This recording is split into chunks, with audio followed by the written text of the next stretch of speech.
vous passe la parole, M. Kelly. Merci, Monsieur le Président, cher Serge. Merci, Jackie, pour cette initiative. Bienvenue. Et merci aux participants à la réunion.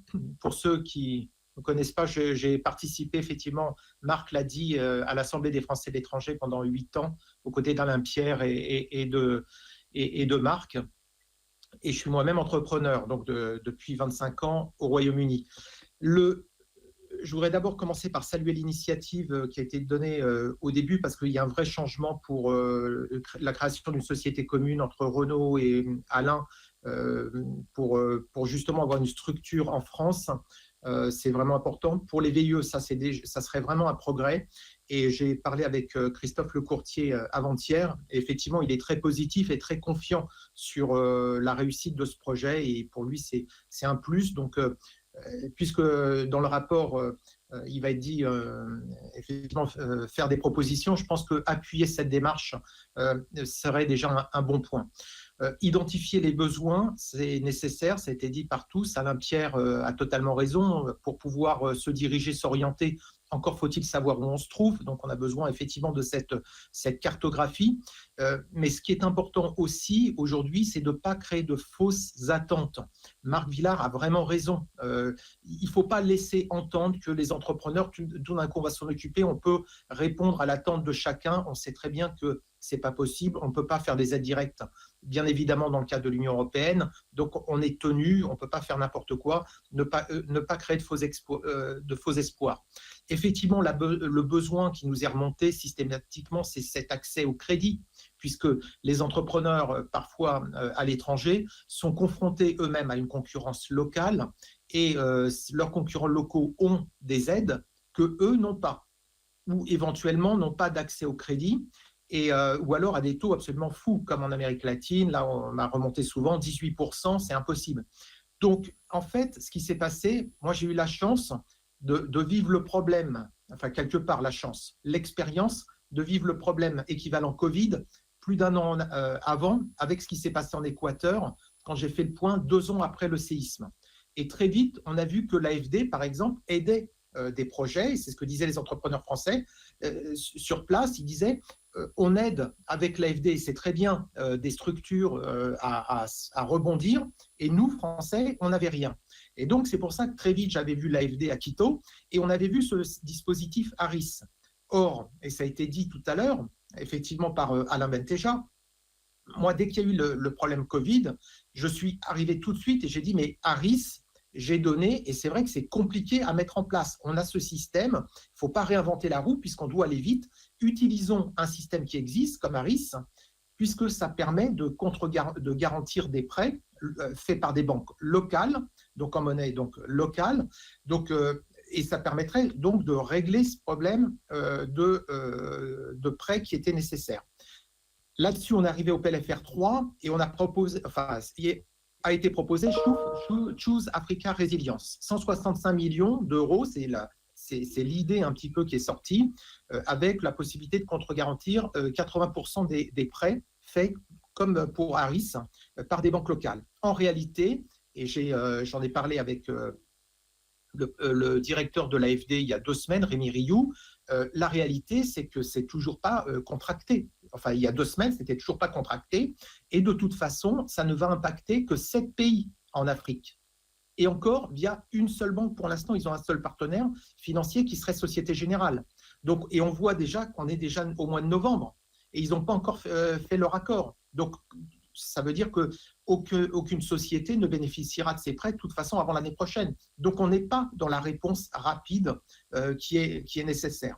L'idée de créer un fonds de contre-garantie qui a été exposé par Alain, c'est effectivement, et avec Renaud, on en a parlé parce qu'on a fait plusieurs visios pendant la crise, c'était cette nécessité de créer ce fonds en France, un peu la même chose que ce qu'ils font avec les VIE, de créer ce fonds avec les CCIFI, les CCE, de faire venir la BPI dedans, de faire venir d'autres fonds pour créer ce fonds qui viendrait contre-garantir sur le même modèle que Harris avec l'AFD, donc contre-garantir les prêts locaux. Donc c'est avec des comités de prêts établis localement, Donc, puisque l'intérêt, c'est cette société, est-ce qu'elle est éligible ou pas?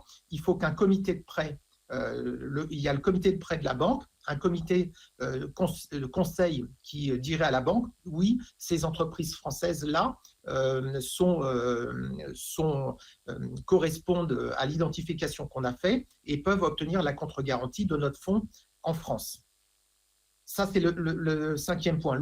Et le dernier point, c'est revoir l'organisation du commerce extérieur. Mais ça fait des années que je dis, on est en plein dans le problème. C'est-à-dire qu'on a multiplié les réseaux, et même si on parle de Team France Export, où on dit ça travaille ensemble, on change chaque fois le nom, mais on a cette multiplicité de réseaux. Les Allemands, ils ont un système fondé sur les chambres de commerce, financé en grande partie par les lenders. Donc là, si vous commencez à regarder ce que font les Allemands, vous allez en arriver au modèle allemand. Mais le modèle allemand, ce n'est pas du tout le modèle français. Ils n'ont pas un business France, les Allemands.